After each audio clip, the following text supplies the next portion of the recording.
Alright, so every week we've been packed with park reopening news, but this week has been a giant dud. So let's jump right into it. Right when my video was dropping last week, Hershey Park announced that they would be opening on July 1st for pass holders and July 3rd for everybody else, and that Candemonium would be open with the park. You do need to make a reservation if you're a pass holder or a ticket holder. The process is very easy. I bought tickets a few months back and I was able to lock in a date with those ticket numbers.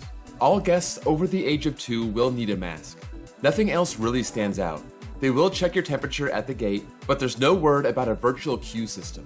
A couple other updates from the northeastern parks. Santa's Village in New Hampshire is shooting for a July 1st opening, and Canopy Lake Park pushed their date back from July 1st to July 16th.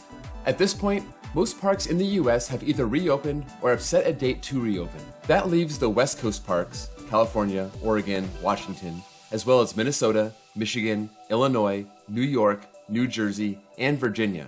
I am hearing next to nothing from these states over the last week. If you hear anything from them, put it in the comments below.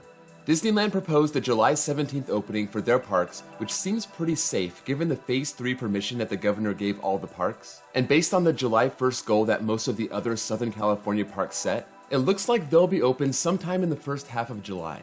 But if you want, you can go down to Belmont Park in San Diego to get a ride on Giant Dipper right now. That little seaside park just opened recently. I was hoping for more news since Friday, but there hasn't been much.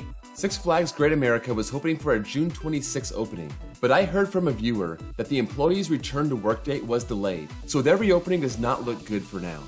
Around the world, Hong Kong Disneyland reopened on June 18th, and the Australian parks also set dates for reopening this week.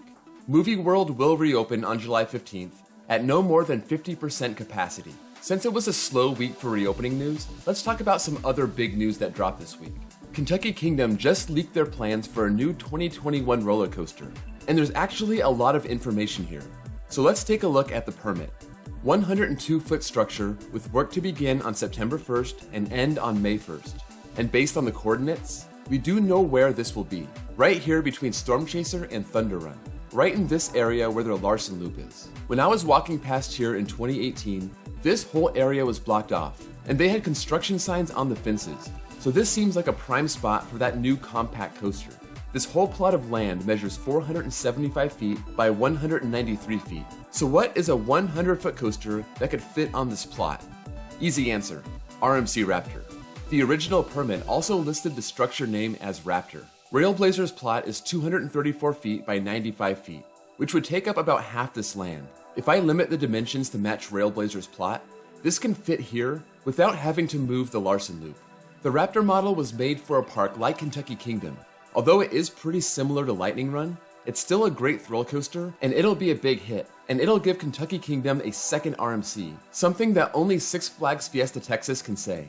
It also came out that SeaWorld had some unpaid debts on their 2020 coasters. RMC says that of the $9 million they're owed for Iron Gwazi, $3.5 million is unpaid. Premier Rides is short $2.7 million of the $8.2 million that they owe for Icebreaker. And the company building Emperor in San Diego is owed $3.3 million of the $11 million contract. There's also a class action lawsuit being pursued in California regarding the pass holders being charged monthly for their passes even with the parks being closed. This was supposed to be a huge year for the SeaWorld chain, with major new coasters at every park, but it seems like they're low on cash. And even though 3 of their parks are open now, when it comes to the 2020 coasters, only Texas Stingray in San Antonio is open. This had opened a couple weeks before the shutdown. Iron Gwazi has been testing, and it should be ready to go, but no opening date has been announced. Emperor has also been doing test runs. Pantheon and Icebreaker have not tested yet. With the capacity limits, it's questionable if the SeaWorld parks will open these new rides at all in 2020, or they may wait until 2021 and they can allow more people into the park. So that's all for today.